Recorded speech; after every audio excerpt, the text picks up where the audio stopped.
Are you Satoshi Nakamoto? I'm certain I'm not. Um, No, actually, I think the provenance is really important. And if I were to look at the highlighted points, I think having a founder that was anonymous or pseudonymous is important. I think the founder disappearing is also important. I think that the fact that the Satoshi coins never moved is also important. I think the lack of an initial coin offering is also important. I think the lack of a corporate sponsor is important. I think the fact that it traded for 15 months with no commercial value was also important. I think that the simplicity of the protocol is very important. I think that the outcome of the block size wars is very important.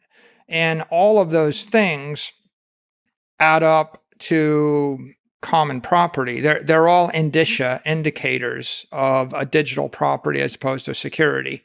If there was a Satoshi sitting on top of $50 billion worth of Bitcoin, I don't think it would cripple Bitcoin as property, but I think it would undermine hmm. its digital property. And if I wanted to undermine a crypto asset network, I would do the opposite of all those things.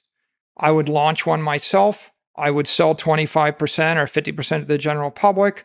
I would keep some of the initial, I would pre-mine some stuff or early mine it, and I would keep an influence on it. Those are all the opposite of what you would do in order to create common property.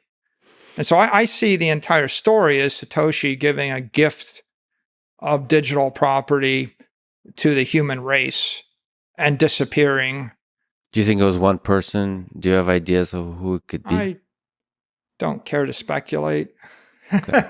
But do you think it was one person?